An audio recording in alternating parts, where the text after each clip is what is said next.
शिक्षा उस शेरनी का दूध है, जो इसे पिया है वो दहाड़ा है।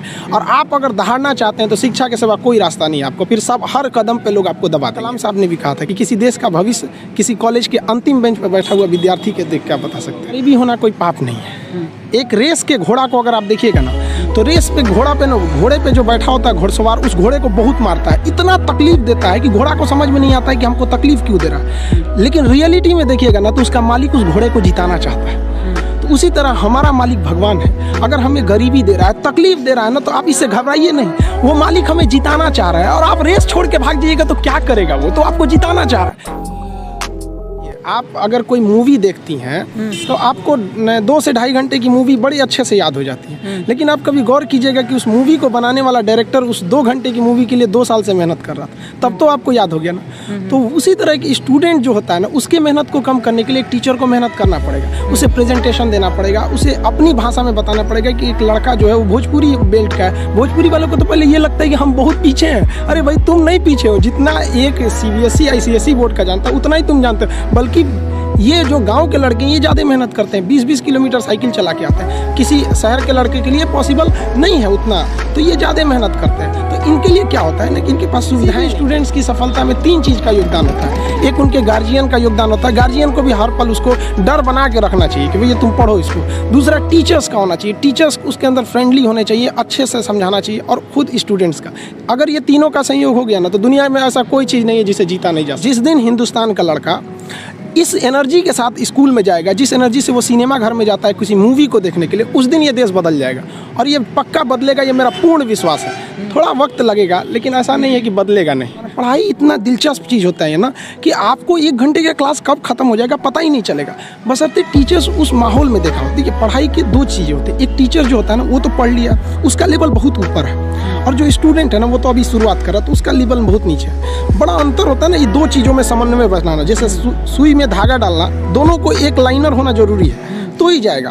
तो इसलिए क्या करना है कि टीचर्स को अपने लेवल को थोड़ा सा नीचे लाना। उसके लिए आसान है टीचर को कि भाई जो समझा रहा है बड़े लैंग्वेज में, उसको देहाती लैंग्वेज या नॉर्मल लैंग्वेज में समझाए, अपने लेवल को थोड़ा सा नीचे। और लड़के का भी ये कर्तव्य बनता है, माँ बाप का भी कर्तव्य बनता है कि उसको हमेशा प्रेरित करेंगे, थोड़ा सा तुम घर से थोड़ा सा मेहनत करके आओ इसमें कि सर आज क्या पढ़ाने वाले हैं। जैसे ये हो जाएगा फिर कोई समस्या नहीं आएगी। तो टीचर स्टूडेंट दोनों की ओर से होना चाहिए इस चीज़ को। लेकिन टीचर को समझना चाहिए कि आप पढ़े लिखे हैं, आपसे गलती ना हो। इसलिए आप लड़कों को उनकी कमजोरी तक में बताएं। यहाँ पर बहुत से लड़के होते हैं वो तो सवाल ही नहीं पूछ पाते हैं डर के मारे।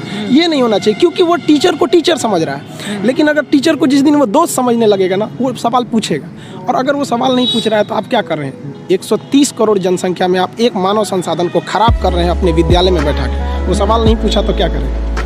मेरे लाइफ का एक ही प्लान है कि भाई जो स्टूडेंट्स हैं ना, स्टूडेंट्स ये इस देश को बदल सकते हैं। आज़ादी से पहले अगर आप गौर कीजिएगा ना, तो देश को बदला था वकीलों ने मिलकर। आप चाहे वो महात्मा गांधी को उठाइए, जवाहरलाल नेहरू, मोतीलाल नेहरू, या भीमराव अम्बेडकर साहब, सरदार पटेल, या जितने भी हमारे स्वतंत्रता सेनानी रहे, तो ज़्यादातर लोगों ने वकील थे वो उस वक्त में। लेकिन अभी की जो दौर है वो युवाओं के हाथ में, स्टूडेंट्स के हाथ में। अब युवा अपने अधिकार के लिए आप दबिए नहीं, आप दबेंगे तो दबाएंगे, और आप पढ़े लिखे होकर दब जाएंगे तो फिर एक अनपढ़ को तो कुचल दिया जाएगा, उसको दबाया ही नहीं जाएगा।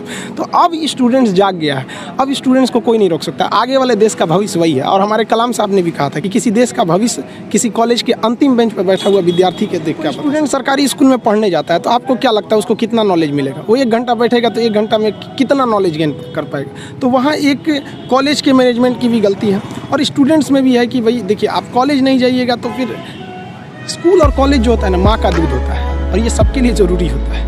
ये ज़रूरी है, वहाँ उनको भी समझना पड़ेगा। और गार्जियन के अंदर भी एक नैतिकता आनी चाहिए। और स्टूडेंट की जो सबसे बड़ी खराबी क्या है ना, उनके अंदर इच्छा है कि हमें कुछ करना है, उनके अंदर शौक़ है कि हमें नौकरी पाना है, पढ़ाई करना है, लेकिन उनके अंदर डर नहीं है। और ये डर बहुत ज़रूरी चीज़ होता है। किसी भी रिलेशन को बनाने के लिए ना, डर, ज़रूरत और इंसानियत, ये बना रहना ज़रूरी है। तो टीचर के अंदर इंसानियत होना चाहिए कि भैया हमें लड़कों को पढ़ाना है। लड़के के अंदर ज़रूरत है कि अगर हम पढ़े लिखेंगे नहीं, आगे नहीं जाएंगे, तो हम कोई अच्छा काम नहीं कर पाएंगे। और डर तो सबसे ज़्यादा ज़रूरत है उसके जॉब की या किसी चीज़ का। डर तो होना ज़रूरी है कि अगर नहीं पढ़ेंगे तो समाज में हमको एकदम पीछे कर दिया जाएगा। तो स्टूडेंट के अंदर ना अभी डर नहीं रहा है, कह रहा अरे क्या दिक्कत है, अगली बार फिर भर देंगे फॉर्म, फिर कर देंगे, ये कर देंगे। और गार्जियन भी नहीं पूछता है उससे कि इस साल रिजल्ट नहीं हुआ तो क्यों नहीं हुआ। लड़का एग्ज़ाम देने जाता है ना, तो उसको पता चल जाता है एग्जामिनेशन हॉल में कि मेरा रिजल्ट होगा या नहीं होगा, और ये रियलिटी है। अगर आप वेट कर रहे हैं ना तो समझिए कि आपकी संभावना कम है रिजल्ट होने की, क्योंकि जिनका रिजल्ट होता है वो एग्जामिनेशन हॉल में समझ जाता है, और जब लड़का फेल होता है ना तो एक बहाना खोजने लगता है, ये प्रॉब्लम था, तबीयत ठीक नहीं थी, ऐसा हो गया, जबकि ऐसा चीज़ नहीं है। आप शुरुआत से ही गलती करते आ रहे हैं। ये लड़कों की भी भावना है, उनको भी अपने चेंज करना चाहिए इस सोच को। ये भी होना कोई पाप नहीं है। एक रेस के घोड़ा को अगर आप देखिएगा ना तो रेस पे घोड़े पे जो बैठा होता है घोड़सवार, उस घोड़े को बहुत मारता है, इतना तकलीफ देता है कि घोड़ा को समझ में नहीं आता है कि हमको तकलीफ क्यों दे रहा है। लेकिन रियलिटी में देखिएगा ना तो उसका मालिक उस घोड़े को जिताना चाहता है। तो उसी तरह हमारा मालिक भगवान है। अगर हमें गरीबी दे रहा है, तकलीफ दे रहा है ना, तो आप इससे घबराइए नहीं। वो मालिक हमें जिताना चाह रहा है, और आप रेस छोड़ के भाग जाइएगा तो क्या करेगा? वो तो आपको जिताना चाह रहा है। तो गरीबी कोई नहीं। हम लोग खुद जब अपने स्टूडेंट लाइफ में थे तो हम लोग उसमें गुरुद्वारा में जाके खाना खाए थे, ये हालत था हम लोग का।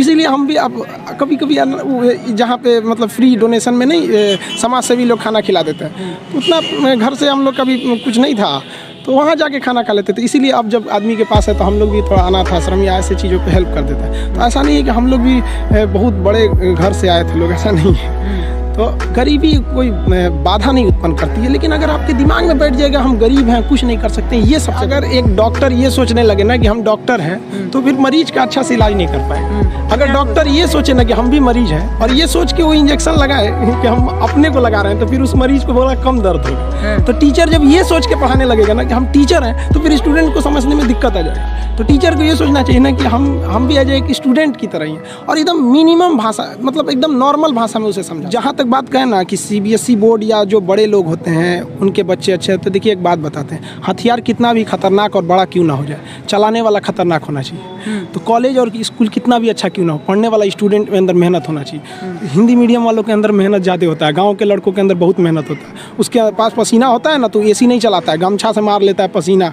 हाथ में रुमाल बांध लेता है कि पसीने से कॉपी ना भीगे वहाँ पर। उसके पास तकिया नहीं होता है मोड़ने के लिए, हाथ मोड़ के लगा लेता है तकिया, वो पढ़ता है सुबह उठ के। तो ऐसा नहीं है, उनके पास मेहनत नहीं, वो बहुत मेहनत करते हैं। लेकिन उनके साथ सबसे बड़ा कमी क्या है कि आज से 5 साल पहले उनके पास कोई ऐसा साधन नहीं था कि उन्हें अच्छे टीचर मिल सके। अब तो डिजिटली हो गया। ये सबसे फायदा हुआ है गाँव वालों के लिए कि आप डिजिटल, आप गाँव के किसी कोना में बैठ के इंडिया के किसी टीचर से पढ़ सकते हैं। ये सबसे बड़ा फायदा है। और अमीरों को यहाँ पहले बेनिफिट मिलता था कि जो गाँव का लड़का है, बिहार का है, यूपी का है, उड़ीसा का है, गाँव का परिवार, वो दिल्ली जाके कैसे पढ़ेगा? अब कोई दिक्कत नहीं है, आप एक नॉर्मल मोबाइल लीजिए। गाँव से इतना बड़ा है, आप 135 करोड़ आबादी में आपको चेंजिंग देखने में बड़ा समय लग जाएगा इसमें। लेकिन हाँ, चेंजिंग आई है, लेकिन इसका भी सदुपयोग करना पड़ेगा। अब आप देखिए कुछ लोग फेसबुक पे उल्टे सीधे पोस्ट कर देते हैं, समाज में सौहार्द बिगाड़ते हैं। तो ये लोग तो उसका डिजिटल क्रांति के लिए तो आप समझिए तो गड्ढा खोद रहे हैं उनके लिए। तो ये उन लोग के लिए ऐसा नहीं है। बट स्टूडेंट्स अभी भी जागरूक है, लेकिन वो बहक जाता है पढ़ने के लिए यूट्यूब फेसबुक में गायब हो जाता है। ये उनको अपने आप पे थोड़ा सा एक कंट्रोल रखना पड़ेगा।